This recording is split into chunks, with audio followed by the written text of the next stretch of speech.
Bonjour à tous, ravi de vous retrouver sur Public Sénat. La semaine dernière, réunis en commission mixte paritaire, les députés et les sénateurs sont parvenus à se mettre d'accord sur un texte commun pour le projet de loi NOTRe, nouvelle organisation territoriale de notre République. Ce texte qui répartit, qui organise les différents niveaux de compétences entre les échelons de notre territoire. Cela après 6 mois de navette parlementaire, après 1 an de débats enflammés, la colère de nombreux élus locaux, la colère de nombreux sénateurs. Enfin, les parlementaires parvenaient donc à se mettre d'accord.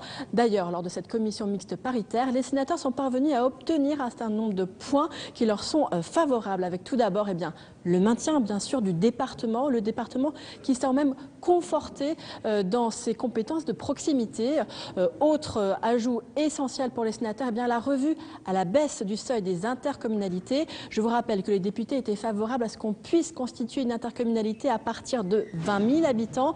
Les sénateurs, eux, voulaient 5 000 habitants. Ça sera finalement 15 000, mais avec de nombreuses dérogations qui pourront prendre en compte les spécificités de nombreux territoires ruraux. Enfin, un troisième point essentiel, les conseillers communautaires ne seront pas élus au suffrage universel. C'était très important pour les sénateurs qui voyaient là une possible disparition des communes. Alors ce texte ce matin a été adopté par l'Assemblée nationale, mais rappelons que la droite à l'Assemblée nationale n'a pas voté favorablement à ce texte, ni le Front de gauche. Au Sénat, cela devrait être un petit peu différent. Tout de suite donc, on prend la direction de l'hémicycle. Madame la Présidente, Madame la Ministre, Monsieur le Président de la Commission des lois, Monsieur le co-rapporteur, mes chers collègues, nous voilà parvenus au terme de l'examen du projet de loi portant nouvelle organisation territoriale de la République qui a été déposé sur le bureau du Sénat il y a un peu plus d'1 an, le 18 juin 2014. L'objectif principal du projet de loi NOTRe est la clarification des compétences des collectivités territoriales. Et le rapporteur Jean-Jacques Hyest et votre serviteur, nous avons très vite participé à une rencontre organisée sous l'égide du président du Sénat pour précisément clarifier entre les 3 associations généralistes de collectivités territoriales, l'ARF, l'ADF, l'AMF, notre commun souci de, non pas de révolutionner la répartition des compétences, mais de la clarifier, de la rationaliser afin d'optimiser la mise en œuvre des politiques publiques. Je peux dire que nous nous sommes attachés à cet objectif avec une grande constance et je peux dire aussi que si la commission paritaire a pu se dérouler de la manière que l'on sait, cela doit aussi beaucoup, j'ai parlé du président du Sénat, je voudrais dire que cela doit aussi beaucoup au Premier ministre, parce que le Premier ministre et bien sûr les membres de son gouvernement, parce que je ne connais pas beaucoup d'exemples, mais je suis qu'un jeune sénateur, où précisément un Premier ministre vient au Sénat, qui plus est dans des moments où certains faisaient des déclarations sur la portée exacte de l'article 24 de la Constitution, pour dire qu'effectivement, c'était au Sénat de se saisir de sa force de proposition. Et enfin, je voudrais dire, pour que les choses soient claires également, que ça n'a pas été simple non plus du côté des discussions, et j'en remercie très fortement Jean-Jacques Hyest là aussi, des discussions qui ont eu lieu entre Olivier Dussopt et Jean-Jacques Hyest pour faire avancer les choses. Alors, les résumés, le voici. Je crois que c'est Gide qui disait « Il est bon de suivre sa pente pourvu que ce soit en montant ». Regardons un peu les différentes collectivités territoriales et constatons collectivement comment les choses ont pu cheminer. Et sur la région stratège, je reprends le terme du président Raffarin, sur la région stratège, même si les strates existent depuis 1983, même si Madame Voynet est passée par là, ces documents schémas régionaux d'aménagement du territoire, comme les documents sur les schémas régionaux de développement économique, d'innovation et d'internationalisation, aujourd'hui, si utile soit la démarche participative, étaient privés d'une portée pratique qui était l'opposabilité. Le Sénat s'est beaucoup battu, Monsieur Hyest, vous en savez quelque chose, pour que le texte, et j'en remercie Olivier Dussopt, le rapporteur de l'Assemblée nationale, retienne sur ce point deux demandes qui avaient été fortement appuyées également par mon collègue Mercier et ma collègue Valérie Létard, c'est-à-dire les demandes portant sur la coproduction d'une part, et deuxièmement, les demandes portant sur la possibilité, à l'initiative bien sûr des territoires, la possibilité de rendre possible la mise en vigueur des dispositions d'un SRAT par une voie contractuelle pour le décliner selon les territoires. Eh bien, nous avons veillé, et je vous en donne acte, Monsieur Hyest, à ce que ce soit repris dans le texte, comme j'en donne acte aussi à Olivier Dussopt sur ce point. Donc, cette importante question du SRADET, de la coélaboration, de la possibilité de contractualiser la mise en œuvre avec les EPCI s'est trouvée réglée de la plus belle des manières, selon moi. Sur la compétence économique des régions, point important, là aussi l'ambiguïté était entretenue. Le gouvernement a eu raison d'insister sur la nécessité, les rapports Kéran et autres le montraient, la nécessité au niveau notamment de la définition des aides économiques d'unifier la compétence régionale. Et donc, saluons quand même le cap qui a été tenu en matière de rationalisation des aides économiques et en même temps, là aussi, rappelons que les équilibres qui étaient contenus dans la loi MAPAM, dont il faut bien dire, parce que les gens oublient, qu'elle n'aurait jamais été votée par cette Assemblée si une majorité dépassant les clivages traditionnels ne s'était pas trouvée à l'époque. Monsieur Hyest, Donc, eh bien, là aussi, notons que des progrès substantiels ont pu être faits dans le texte. Moi, j'en remercie bien sûr le gouvernement. J'ai une déception, je l'ai dit avec tact et ménagement, j'ai une déception, moi, sur le fait qu'on prend le problème comme on veut. Ce n'est pas un texte de décentralisation. Et je le dis parce qu'il ne faut pas faire aboyer les chats. Et il est évident qu'il y avait deux endroits dans le texte où un progrès de la décentralisation était envisageable. C'était sur le service public de l'emploi. Et Dieu sait que ça a été plaidé par les sénateurs. Ça n'a pas été repris. De la même manière, et Monsieur le Président de région, que vous avez été, Michel Delbarre, vous vous en souvenez, de la même manière, on souhaitait également que les régions soient plus associées à la définition des cartes de formation supérieure, ne serait-ce que pour éviter la programmation d'investissements immobiliers qui soit ensuite contredit par la réalité de la mise en place des services publics de l'éducation nationale. Sur ces deux points, nous sommes partiellement satisfaits puisque nous avons obtenu de haute lutte la mise en place d'un système mais qui obéit encore à la délégation. Mais je suis comme vous, Madame Lebranchu, je me dis, engrangeons cette expérience, faisons-la vivre et essayons ensuite de progresser. Les départements, on ne reprend pas le film, surtout ici, sur tous les bancs. On sait très bien, le Premier ministre, à la même tribune, s'engageant à faire avancer la thèse dite de la dévitalisation. On sait très bien qu'on est arrivé à un équilibre qui, là non plus, n'est pas parfait, mais on sait aussi très bien que sur la question transport scolaire ou port intérieur, par exemple, la question a quand même été posée à qui de droit et elle a reçu la réponse port intérieur. De la même manière, je pense que biscuit avalé n'a plus de goût, mais rappelez-vous quand même les avancées du gouvernement et du Premier ministre sur les collèges d'abord, sur les routes également, ce qui donne, Madame, à ce que je crois être une des avancées principales de votre texte, du texte sur le département. On verra un jour que la notion de solidarité territoriale reconnue au département, quand on aura passé les préaux électoraux, on se rendra compte qu'elle contient en germe probablement plus de latitude d'action que la fameuse compétence générale dont tout le monde sait qu'elle était très corsetée par la loi et la jurisprudence. Enfin, et je termine par là, parce que c'est normal, et moi j'avais voté dès la deuxième lecture avec le rapporteur, pas seulement parce que la commission des lois m'avait fait l'honneur de me conserver coprésident, ce qui est un honneur quand on travaille avec Jean-Jacques Hyest, mais précisément parce que j'étais attaché à ce que les 3 fameux chiffons rouges soient retirés du texte.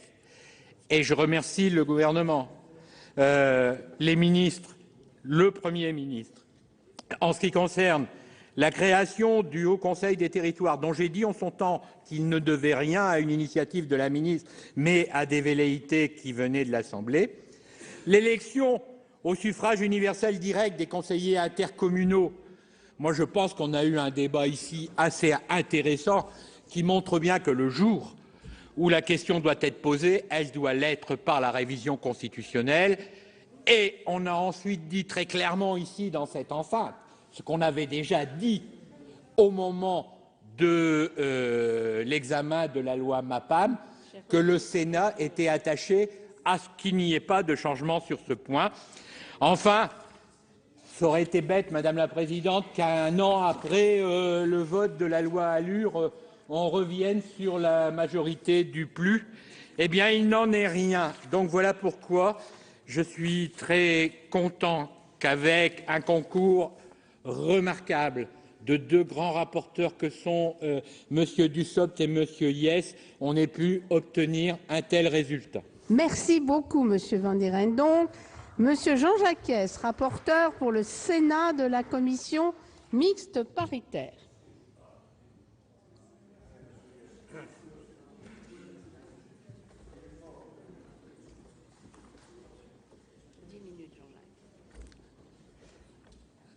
Madame la Présidente, Madame la Ministre, Monsieur le Ministre, mes chers collègues, en abordant à la fin de l'année dernière l'examen du projet de loi sur le regroupement des régions, puis celui portant nouvelle organisation territoriale de la République, et d'après les déclarations du gouvernement, les intentions étaient assez évidentes, et je vous renvoie à l'étude d'impact.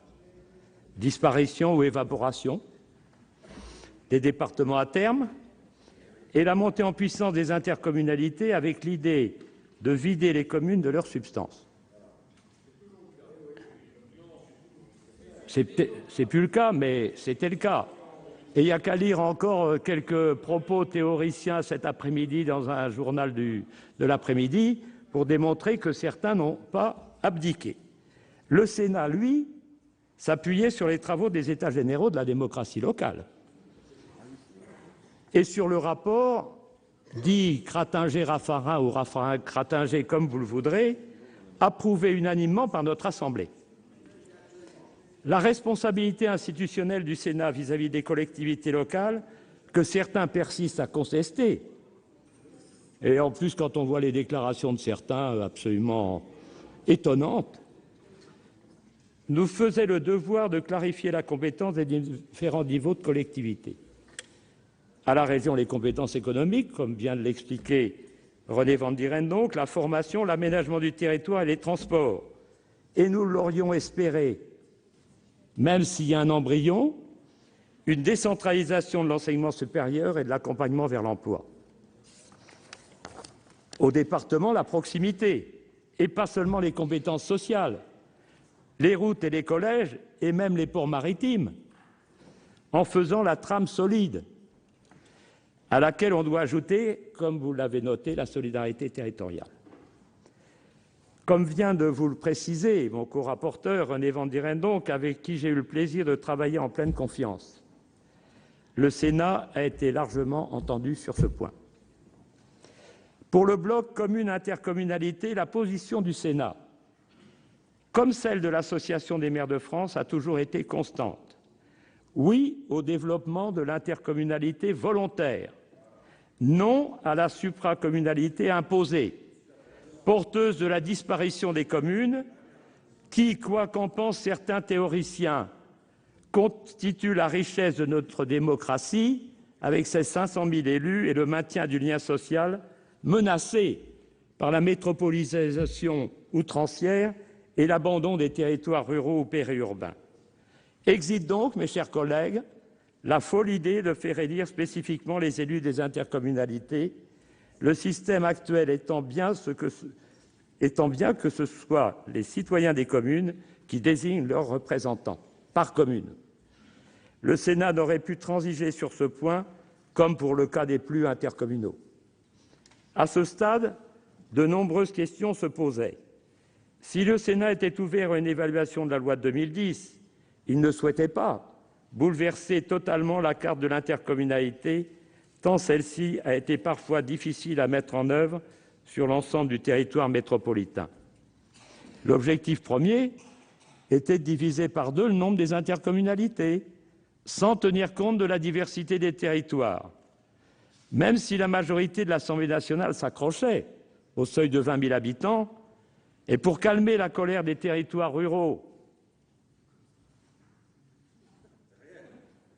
la réelle colère des territoires ruraux, un certain nombre de dérogations, zones de montagne, îles, faible densité démographique ont été consenties, ce que le Sénat avait bien sûr intégré dans ses réflexions. Aussi imparfait soit-il, et comme l'avaient suggéré d'ailleurs nos collègues socialistes et centristes, le seuil de 15 000 habitants a paru plus acceptable à la commission mixte paritaire. Je rappelle que 57 départements sont désormais exclus du fait du seuil de 15 000 habitants et des dérogations. De même que les intercommunalités comportant la moitié de communes de montagne et pas la totalité, comme l'avaient voté les députés. À titre personnel, je regrette qu'on ait pu traiter les cas des départements comportant une zone rurale importante avec une partie agglomérée concentrée. Il appartiendra aux commissions départementales de coopération intercommunale et à la sagesse des préfets de tenir compte de ces spécificités pour ne pas aboutir à des impossibilités totales. Pour les intercommunalités récentes, je le rappelle, de surcroît, le seuil de 12 000 habitants a été par ailleurs retenu. On ne remet pas en cause les fusions intervenues après 2012 comportant 12 000 habitants. Beaucoup d'improvisations ont hélas émaillé des lectures successives et on a vu sortir comme ça un certain nombre de nouvelles notions qui n'avaient pas été discutées, et particulièrement en ce qui concerne les compétences. Si la sagesse a prévalu pour le tourisme, compétences partagées sans suprématie de la région, on ne peut pas en dire du reste. Si tous conviennent que les déchets doivent être une compétence intercommunale, et même si nous souhaitons une diminution des syndicats intercommunaux, nous l'avons dit et répété, une évaluation sérieuse devrait être menée et l'horizon de 2020 doit permettre de faire évoluer la question de l'eau et de l'assainissement pour les communautés de communes comme d'agglomération. Il faut souligner aussi l'introduction de diverses mesures destinées à faciliter le fonctionnement des collectivités, reprenant largement les dispositions de la proposition de loi de notre collègue Doligé sur la simplification. Je ne cacherai pas, enfin, la déception que l'on peut ressentir sur la dernière version adoptée par l'Assemblée nationale sur la métropole de Paris. Sans revenir sur les péripéties de la loi MAPTAM à ce sujet, on ne peut que regretter que la position équilibrée du Sénat sur ce sujet ait été balayée pour des raisons qui ne tiennent certainement pas ou guère à l'intérêt général. Je suis convaincu que nous aurons à revenir sur ce sujet, d'autant que le texte comporte une disposition inouïe sur la désignation des représentants de la ville de Paris au Conseil de la métropole, méritant un examen par le Conseil constitutionnel. Et je comprends la colère de nos collègues de Paris et des départements de la petite couronne francilienne. Mais la question principale est celle-ci. Le Sénat a-t-il rempli son rôle constitutionnel? Je réponds oui. dans la mesure où, sans accord de la commission mixte paritaire, les dispositions dont nous ne voulons à aucun prix auraient été votées. C'est vrai pour le Haut Conseil des territoires, pour l'élection des délégués communautaires et du seuil des intercommunalités et de leurs compétences. Nous espérions, Madame le ministre, Monsieur le ministre, une grande loi de décentralisation. Elle est encore à faire. Mais le Sénat a, semble-t-il, permis de stabiliser les divers niveaux de collectivités locales.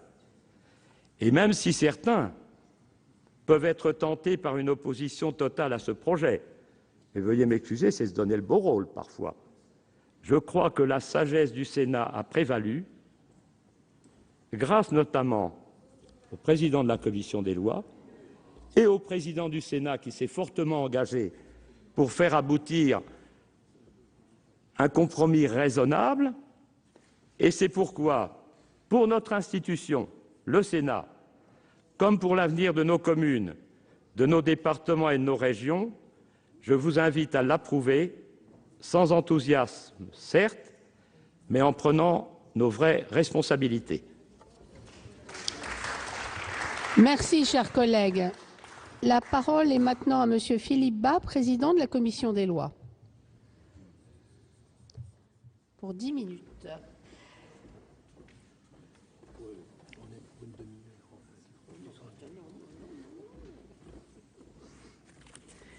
Madame la Présidente, Madame et Monsieur les ministres, je voudrais d'abord saluer le travail remarquable accompli par nos deux rapporteurs, Monsieur Van Dierendonck et le président Jean-Jacques Hyest.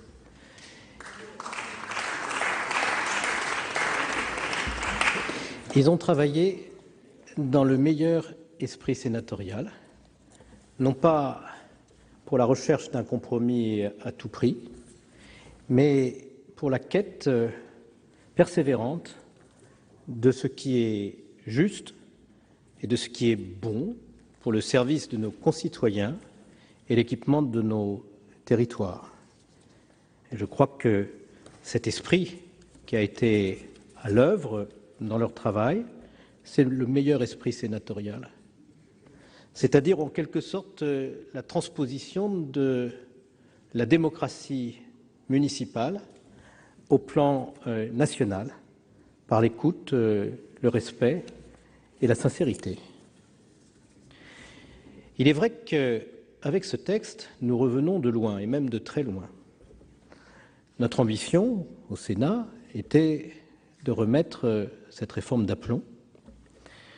Si nous n'y sommes pas totalement parvenus, reconnaissons que nous avons fait beaucoup de chemin en ce sens. Souvenons-nous, en avril 2014, le nouveau Premier ministre proclamait son intention non seulement de faire des grandes régions, mais aussi de supprimer les départements. Dans les semaines qui ont suivi, s'étant sans doute rendu compte qu'il n'avait pas les moyens politiques de réviser la Constitution, il a renoncé à la suppression des départements. Pourtant, les textes adoptés au Conseil des ministres du 18 juin 2014 portaient encore fortement la trace de cette intention, puisque celui dont nous discutons aujourd'hui visait rien moins qu'à vider le département de sa substance en prévision de sa disparition ultérieure, qui était inscrite dans son exposé des motifs. Au cours de l'été 2014, on a entendu tout et son contraire. On allait créer des fédérations d'intercommunalités pour reprendre les compétences départementales. On allait peut-être maintenir les départements ruraux. On s'interrogeait sur le rôle des caisses d'allocation familiale à l'avenir pour reprendre les compétences sociales des départements. Et dans ce véritable concours l'épine de la réforme territoriale, plus personne n'y comprenait rien, si bien que, peu après son élection à la présidence du Sénat, le président Gérard Larcher a jugé indispensable que le Premier ministre vienne clarifier sa démarche devant notre Assemblée, ce qui fut fait le 28 octobre dernier, date à laquelle il était devenu clair que le gouvernement n'avait plus l'intention de s'inscrire dans la perspective de la disparition des départements. Et à partir de ce moment-là, le débat entre nous pouvait s'engager. Car les uns et les autres, nous étions rentrés dans un processus pour lequel il pouvait y avoir des différences, certes, mais qui n'était pas un processus dans lequel des oppositions fondamentales de principe étaient mises en avant. Et à partir de ce moment-là, effectivement, nous avons pu cheminer avec nos deux rapporteurs, pourtant issus de groupes politiques différents, pour essayer de se rapprocher d'un compromis. Ce compromis, c'est le refus de l'évaporation des compétences départementales par le haut, par aspiration par les régions, non pas dans l'intérêt des régions d'ailleurs, mais juste pour préparer la suppression des départements, car les régions n'ont pas intérêt à multiplier les compétences de maintenance, de proximité, qui sont celles des départements. Elles doivent se consacrer à la stratégie, à la politique de développement économique et d'aménagement du territoire. Aspiration par le bas avec les intercommunalités, lesquelles ne peuvent pas assurer la solidarité des territoires de la même façon que le département. Et puisque tout le monde s'est mis d'accord sur le fait qu'il fallait renoncer à cette double aspiration des compétences départementales vers le bas et vers le haut, un accord devenait possible. Il faut reconnaître que le texte qui nous est soumis aujourd'hui comporte de réelles avancées qui, d'ailleurs, permettent de considérer qu'il n'a plus rien à voir avec le texte adopté au Conseil des ministres le 18 juin 2014.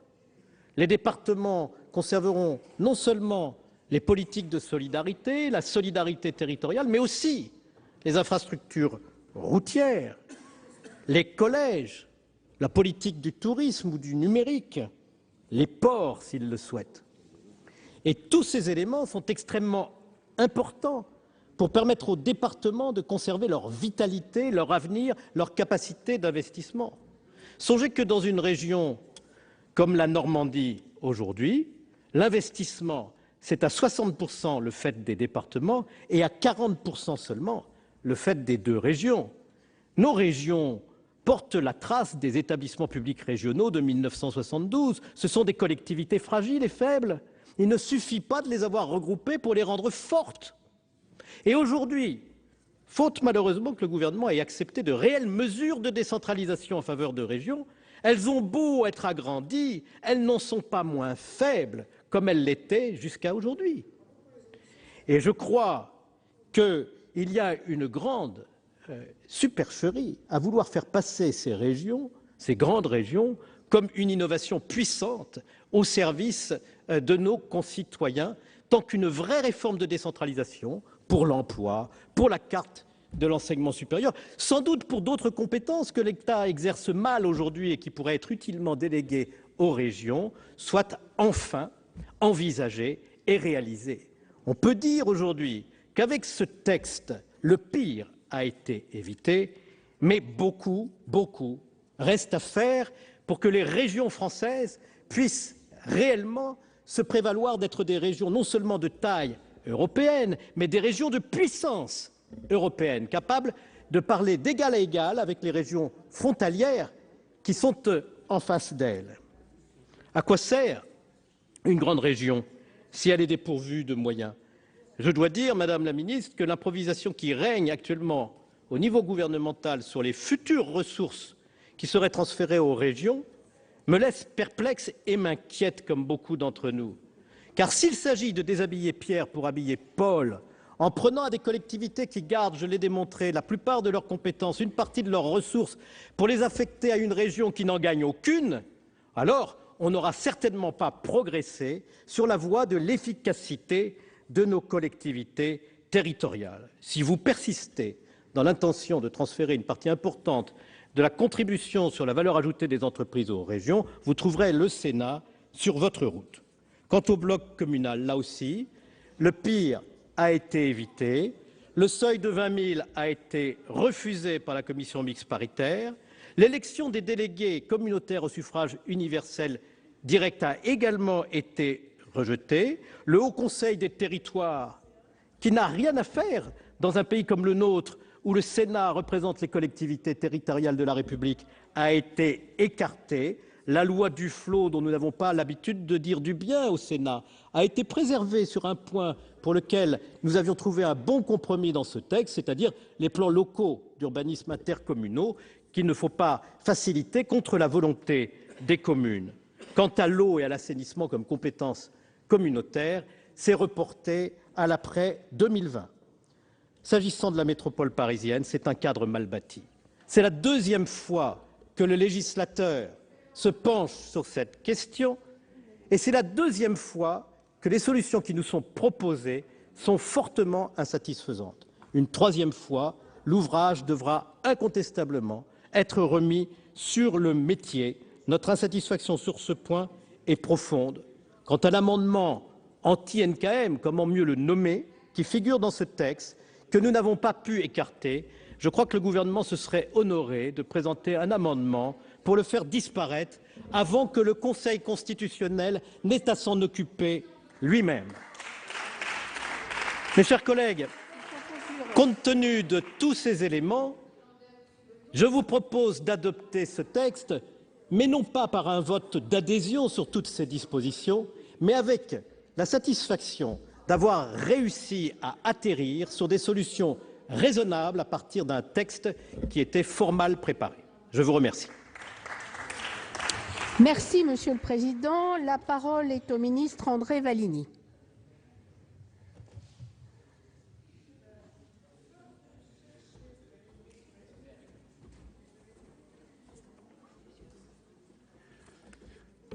Madame la Présidente, Madame la Ministre, Monsieur le Président de la Commission des lois, Messieurs les rapporteurs, Mesdames et Messieurs les sénateurs, vous examinez à nouveau ce soir la nouvelle organisation territoriale de la République, dite loi NOTRe, après la nouvelle carte des régions adoptée en décembre dernier et après la loi de janvier 2014 sur les métropoles. Cette loi constitue le troisième et dernier volet de la réforme territoriale que pilote depuis 2012 avec courage et obstination Marie-Lise Lebranchu. Ce chantier législatif d'envergure a fait l'objet de nombreuses controverses, ce qui, au fond, n'a rien de surprenant dans notre pays où l'on est d'autant plus enclin à réclamer des réformes que l'on est prompt à les entraver dès qu'elles sont entreprises. Premier reproche qu'on nous a fait, celui d'avoir agrandi les régions avant de les avoir renforcées. Faut-il rappeler que les deux projets de loi, celui sur la carte régionale et celui sur les compétences, furent présentés au cours du même Conseil des ministres, le 18 juin 2014, mais que la réalité du travail parlementaire exigeait qu'ils fussent examinés l'un après l'autre. Tout était donc sur la table depuis le début et c'est en connaissance du texte sur les compétences que vous avez examiné celui sur les périmètres. Il est au demeurant certain que si nous avions fait le choix inverse, on nous aurait sans doute dit qu'il fallait d'abord connaître les compétences des nouvelles régions avant d'envisager de les agrandir. Autre reproche sur le calendrier, la réforme aurait été précipitée. Si le texte est adopté ce soir, je parle de la loi NOTRe, il nous aura fallu 2 ans pour mener à bien les 3 réformes. La loi MAPTAM, que j'ai citée, la carte régionale et la loi NOTRe, qu'aurait pu apporter une prolongation du débat. Les enjeux auraient-ils été différents? Les points de vue se seraient-ils rapprochés? Les départementalistes auraient-ils cédé aux régionalistes? Ou l'inverse? Rien n'est moins sûr, d'autant que l'avenir de chaque échelon territorial est le plus souvent envisagé par chacun d'entre nous à travers le prisme de la collectivité à partir de laquelle on se place et souvent dans laquelle on est élu. J'ajoute que les rapports qui se sont succédés ces dernières années, Mauroy en 2000, Balladur en 2008, Raffarin-Cratinger en 2013, plaidaient tous invariablement pour une clarification de notre organisation territoriale, pour une affirmation des métropoles, pour un renforcement des régions. C'est ce que va permettre notre réforme. Quant au sens dont on dit qu'il ferait défaut à cette réforme, il est clair et répond à 3 exigences. La première est une exigence démocratique, c'est la clarté. Il faut rendre notre organisation territoriale plus lisible par les citoyens, bien sûr, par les élus locaux aussi, en vertu du principe qu'énonce l'article 15 de la Déclaration de 1789, je cite, « La société a le droit de demander compte à tout agent public de son administration. La confusion actuelle n'y est pas favorable. Il fallait donc clarifier la répartition des compétences entre les différents niveaux de collectivité. Nous supprimons la clause de compétence générale pour les régions et les départements et nous formons 3 grands blocs de compétences. Aux régions, le développement économique, aux départements, la solidarité sociale et territoriale, et au bloc communal, la proximité des services publics de la vie quotidienne. Deuxième exigence, après la clarté, c'est une exigence économique. Il s'agit de la compétitivité. Avec notre réforme, des régions plus fortes, et pour certaines plus grandes, seront les moteurs du développement économique et elles exerceront toutes les compétences de nature à renforcer l'attractivité de nos territoires, en s'assurant aussi que le dynamisme économique des métropoles, que personne ne conteste, puisse bénéficier à tous les territoires de toutes les régions. Enfin, la troisième exigence est une exigence de service public, c'est l'efficacité.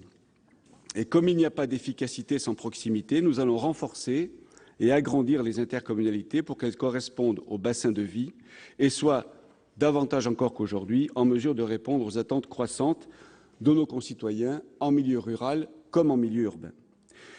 Quant aux départements, ils seront à la fois confirmés dans leur rôle de garant des solidarités sociales et confortés dans celui de garant des solidarités territoriales.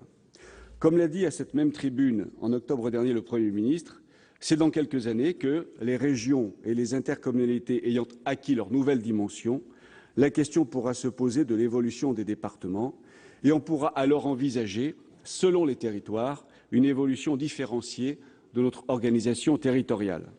La France, en effet, n'a plus besoin d'être forcément administrée de façon uniforme de Lille à Perpignan ou de Brest à Strasbourg. Ni l'unité ni l'indivisibilité de la République n'en seraient menacées. Reste la question des économies, dont le Président de la République, comme le Premier ministre, ont fait l'un des objectifs de cette réforme. Certes, elles n'apparaîtront pas en 6 mois, mais elles sont certaines sur le long terme, par la suppression des doublons, par la rationalisation de la dépense publique locale et par les économies d'échelle. Et nous dénonçons tous suffisamment et régulièrement et à juste titre le court-termisme de la vie politique pour ne pas saluer une réforme dont les effets budgétaires se joueront sur une décennie au moins. Mesdames et Messieurs les sénateurs, certes, cette réforme semble insuffisante à certains qui pensent toujours que nous aurions pu aller plus loin. À cela, nous devons dire que le grand soir territorial n'est pas plus réaliste que le grand soir fiscal. D'autant que les débats ont montré que, quelle que soit la volonté, et je dirais l'audace réformatrice du gouvernement, elle rencontre toujours de nombreuses résistances, même au Parlement. Alors faut-il s'en affliger? Non, évidemment. Il faut réformer progressivement notre pays et ses territoires en avançant avec ténacité dans la bonne direction. C'est ce que nous faisons avec cette réforme, qui est le fruit d'un travail collectif pour lequel nos administrations se sont beaucoup mobilisées, celle du Sénat, bien sûr, celle de l'Assemblée nationale, je parle des 2 commissions des lois, les administrations centrales aussi, à commencer par la DGCL, dont je salue tous les collaborateurs et son directeur. Et ce texte a bénéficié aussi d'une contribution essentielle du Sénat. Je veux, en terminant, souligner le rôle éminent de vos 2 rapporteurs, messieurs Hyest et Van Dierendonck, qui ont largement contribué à la construction d'un texte qui puisse faire un accord entre l'Assemblée nationale et le Sénat. Votre vote, qu'avec Marie-Lise Lebranchu nous espérons positif dans quelques instants, sera aussi une manière de saluer leur travail. Je vous remercie. Merci, Monsieur le Ministre. Dans la suite de la discussion générale, la parole est à Marie-Christine Blandin pour 6 minutes.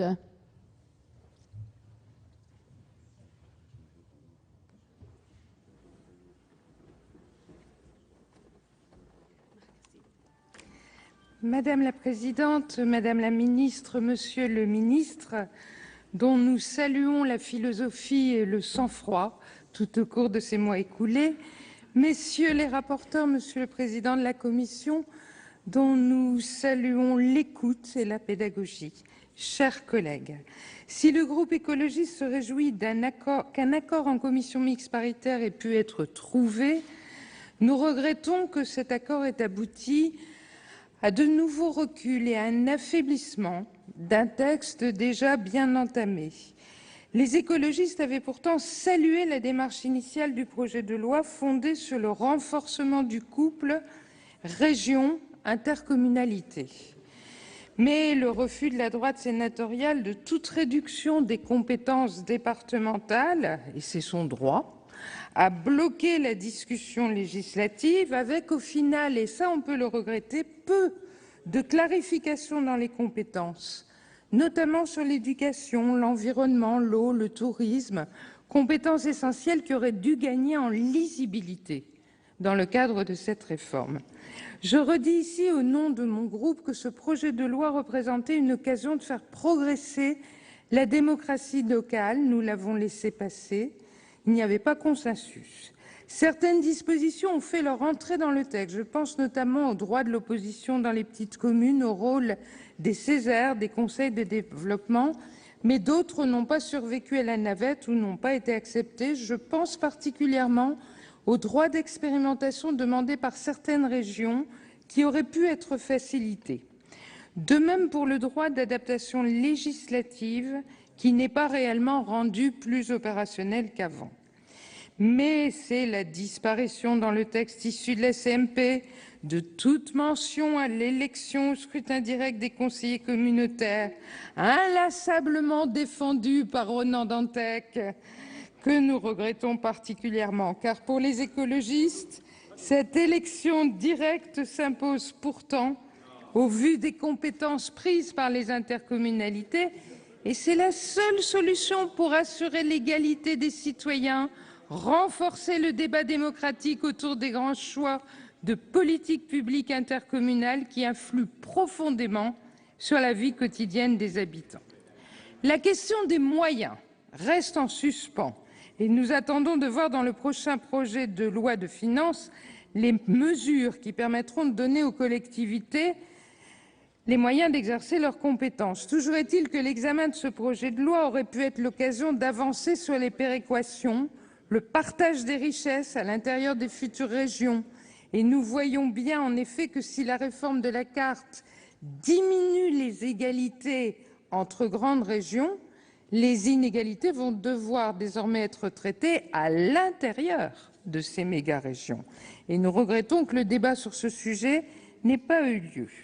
En revanche, la création par la loi NOTRe de 2 schémas régionaux d'aménagement du territoire et de développement économique, désormais opposables, constitue une vraie avancée. Ils permettront de donner aux régions les moyens d'assurer la cohérence des politiques publiques sur leur territoire et d'organiser des solidarités territoriales. Nous saluons également le fait que la biodiversité, dont nous allons débattre à la rentrée au Sénat, soit intégrée dans le schéma d'aménagement du territoire SRADET, ce schéma qui a vocation à intégrer plusieurs politiques telles que les transports, les déchets, l'énergie et le climat, ne pouvait pas ne pas intégrer l'enjeu de la préservation de la biodiversité.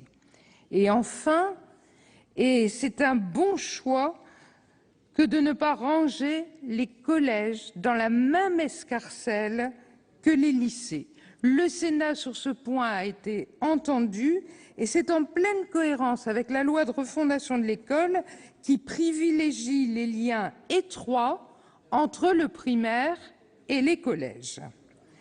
À l'instar des précédentes lectures, le groupe écologiste s'abstiendra néanmoins sur ce projet de loi, tout simplement parce que notre forte ambition décentralisatrice, moyen à l'appui, n'a pas trouvé son compte dans ce texte, qui ne peut donc être aujourd'hui nôtre. Oh. Merci, Madame la sénatrice. Monsieur Christian Favier, pour le groupe communiste républicain et citoyen, a la parole pour 7 minutes.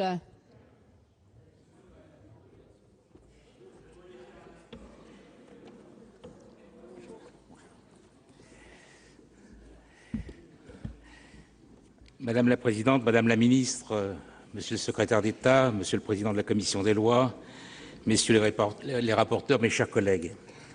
À l'issue de la commission mixte paritaire et contre toute attente, la droite sénatoriale a soutenu la majorité gouvernementale pour remettre en cause 30 années de processus de décentralisation. Pourtant, nous avons tous ici en mémoire les discours enflammés des uns et des autres dans cet hémicycle pour affirmer leur attachement aux communes et aux départements. Et ainsi, il aura suffi de quelques heures en petit comité pour marchander les positions respectives des uns et des autres et aboutir à un accord dans le dos des citoyens et même des parlementaires.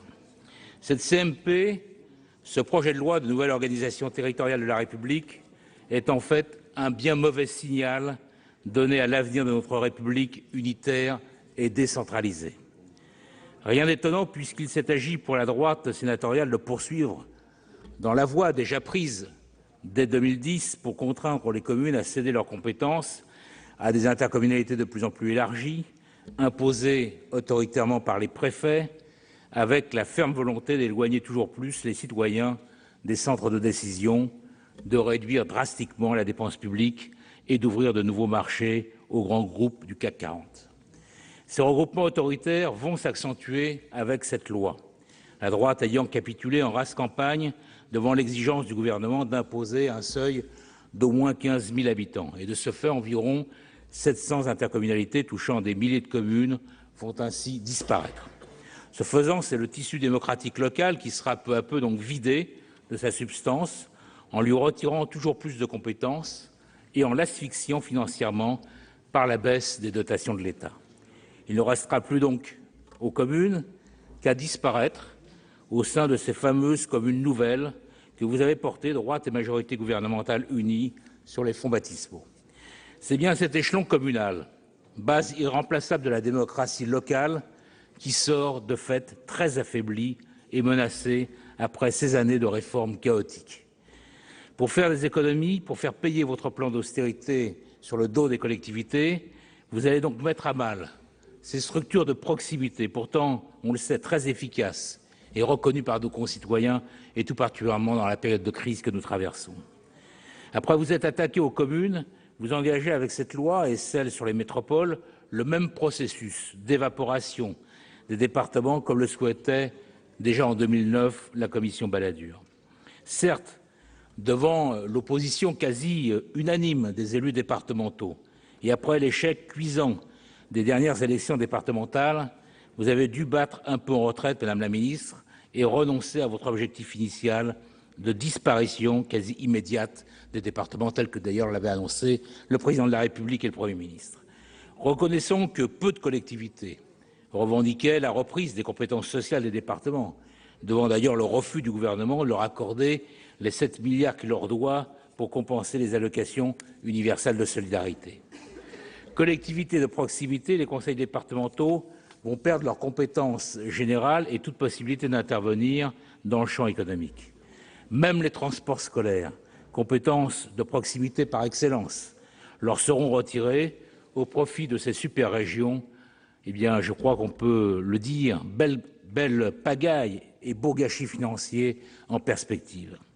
De plus, les transferts autoritaires en direction des métropoles toucheront au cœur même des compétences départementales, à savoir des compétences d'action sociale, sans compter la voirie et même les collèges. Ainsi, une fois les conditions réunies de l'affaiblissement des départements dans leur périmètre des métropoles, il sera alors évidemment facile de les rayer définitivement de la carte. En fait, pour vous aligner sur les exigences de Bruxelles, c'est bien effectivement à l'architecture générale de nos institutions locales que vous vous attaquez. Le grand principe constitutionnel de libre administration, issu des lois de décentralisation, se réduit comme peau de chagrin à tous les niveaux. Si les communes et les départements sont les plus durement touchés, comme nous venons de le voir, les régions, malgré un renforcement de leurs compétences, n'échapperont pas à cette nouvelle tutelle centralisatrice de l'État par le contrôle d'opportunité qu'exerceront les préfets sur leur schéma de développement stratégique.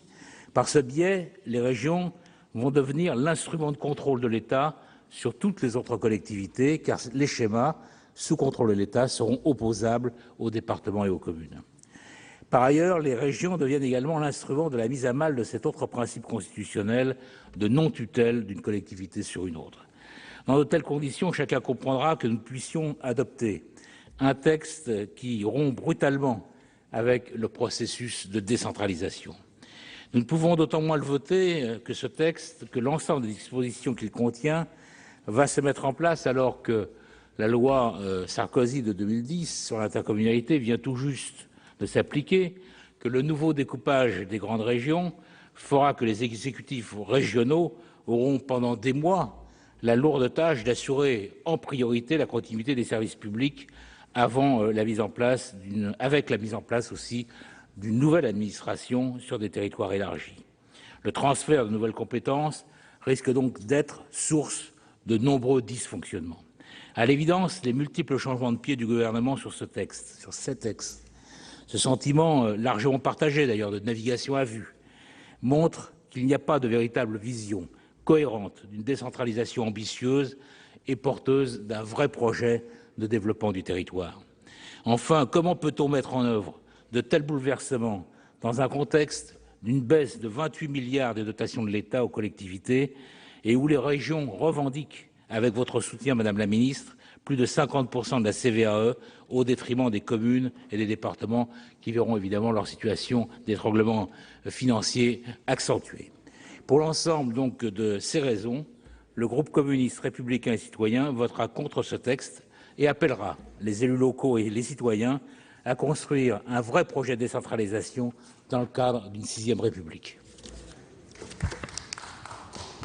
Merci, chers collègues. La parole est à Jacques Mézard, au président Jacques Mézard, pour le groupe RDSE et pour 6 minutes.